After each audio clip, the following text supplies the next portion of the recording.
Hello viewers, welcome to Mr. Pin Code. Believe that buying a home is a great investment because you cannot live in a mutual fund and you cannot live in a stock certificate. ఈ రోజు మనం ఈ వీడియోలో home loan త్వరగా ఎలా clear చేయొచ్చో ఒకసారి discuss చేద్దాం. సొంతిల్లు. ఈ సొంతింటి కలను నెరవేర్చుకోవడానికి చాలా మంది వాళ్ళ దగ్గర ఉన్న సేవింగ్స్ అమౌంట్ని పెట్టి ఇల్లు తీసుకుంటారు. ఇంకొంతమంది సేవింగ్స్ తో పాటు బయట కొంచెం అప్పు చేసి ఇల్లు తీసుకుంటారు.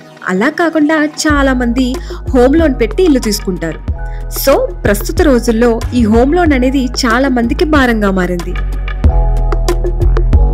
సొంతిల్లు ఉండాలనే ఆలోచనతో ఇంట్రెస్ట్ రేట్స్ ఎక్కువగా ఉన్నప్పటికీ మాక్సిమం అందరూ ఈ హోమ్ లోన్ పైన డిపెండ్ అవుతున్నారు. జాబ్ లో ఉన్నప్పుడు హోమ్ లోన్ ద్వారా ఇల్లు తీసుకుని తర్వాత రిటైర్ అయిపోయాక ఈ హోమ్ లోన్ తీర్చలేక చాలా మంది అవస్థలు పడుతున్నారు. మంత్లీ బిల్స్ పే చేయడానికి మనీ ఉన్నా లేకపోయినా ఈ హోమ్ లోన్ మాత్రం ఖచ్చితంగా పే చేయాలనే ఆలోచనతో చాలా మంది టెన్షన్ పడుతుంటారు.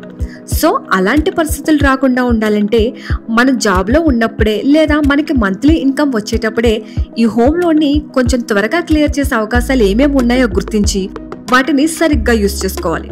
సో మనం ప్రాపర్ ప్లానింగ్ తో హోమ్ లోన్ ని ఎంత త్వరగా క్లియర్ చేయొచ్చో ఒకసారి చూద్దాం. అందులో మొదటిది పార్ట్ పేమెంట్స్ చేయడం. మన దగ్గర డబ్బు ఉంటే ఎప్పటికప్పుడు మనం పార్ట్ పేమెంట్స్ చేయడం లేదా లంసమ్ అమౌంట్ పే చేయడం ద్వారా తీసుకున్న హోమ్ లోన్ టెన్యూర్ లేదా ఈఎంఐ అమౌంట్ లేదా మొత్తం హోమ్ లోన్ మీద పడే ఇంట్రెస్ట్ రేట్ కూడా తగ్గిపోయే అవకాశం ఉంటుంది. ఇక రెండవది ఇంట్రెస్ట్ రేట్ క్యాలిక్యులేషన్. మనం హోమ్ లోన్ రీత్యా మన బ్యాంకుకి పే చేసే ఇంట్రెస్ట్ రేట్ అలానే మిగతా బ్యాంకుల హోమ్ లోన్ ఇంట్రెస్ట్ రేట్స్ ఒకసారి క్లియర్ గా కంపేర్ చేసుకోవాలి. మనం పే చేసే ఇంట్రెస్ట్ రేట్ మిగతా బ్యాంకుల ఇంట్రెస్ట్ రేట్ కన్నా 1% ఎక్కువగా ఉన్నా కూడా వెంటనే మనం లోన్ తీసుకున్న బ్యాంక్ లేదా సంస్థని మార్చే ప్రయత్నం చేయాలి. మన క్రెడిట్ స్కోర్ అలానే మంత్లీ ఇన్కమ్ ని బట్టి రీఫైనాన్సింగ్ విషయాన్ని బ్యాంక్స్ చెక్ చేసి తగిన సలహాలని మనకిస్తాయి. సో మనం తక్కువ ఇంట్రెస్ట్ రేట్ ఉన్న బ్యాంక్కి హోమ్ లోన్ ని చేంజ్ చేయడం ద్వారా నెల నెలా కొంచెం ఎక్స్ట్రా డబ్బుని సేవ్ చేసుకోవచ్చు. ఇక మూడవది ఈఎంఐ అమౌంట్ ని పెంచడం. ఇంక్రిమెంట్స్ వల్ల మన శాలరీ పెరగడం వల్లనో లేదా మరి ఏ ఇతర కారణాల వల్లనో ఒకవేళ మన మంత్లీ ఇన్కమ్ పెరిగితే అప్పుడు మనం నార్మల్గా పే చేస్తున్న ఈఎంఐ అమౌంట్ కన్నా కొంచెం ఎక్కువ అమౌంట్ పే చేస్తే హోమ్ లోన్ టెన్యూర్ తగ్గే అవకాశం ఉంటుంది. దాంతో పాటు మొత్తం హోమ్ లోన్ మీద పడే ఇంట్రెస్ట్ రేట్ కూడా తగ్గిపోయే అవకాశం ఉంటుంది. ఇక మిగిలినది కానీ చాలా ముఖ్యమైనది హోమ్ లోన్ ఇన్సూరెన్స్. మనం తీసుకున్న హోమ్ లోన్ కి ఇన్సూరెన్స్ చేయించడం ద్వారా ఒకవేళ లోన్ తీసుకున్న పర్సన్ కి ఏమైనా అయితే ఆ హోమ్ లోన్ భారం లోన్ తీసుకున్న పర్సన్ యొక్క ఫ్యామిలీపై పడకుండా ఇన్సూరెన్స్ ప్రొవైడర్స్ హోమ్ లోన్ ని క్లియర్ చేస్తారు.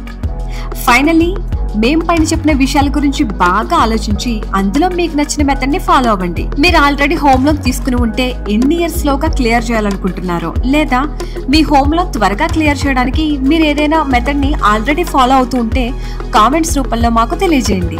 మీ ప్రాపర్టీని మా ద్వారా ప్రమోట్ చేయాలనుకుంటే మీరు స్క్రీన్ పైన చూపిస్తున్న నెంబర్కి వెంటనే కాల్ చేయండి. ఈ వీడియో కనుక నచ్చినట్లయితే లైక్ చేయండి, షేర్ చేయండి. మరిన్ని అప్డేట్స్ కోసం మన మిస్టర్ పిన్ కోడ్ ఛానల్ ని సబ్స్క్రైబ్ చేసుకోండి. మీ హోమ్ లోన్ త్వరగా క్లియర్ అయ్యే అవకాశం మీకు కలగాలని మనస్ఫూర్తిగా కోరుకుంటూ మీ Mister Pin Code. Thank you.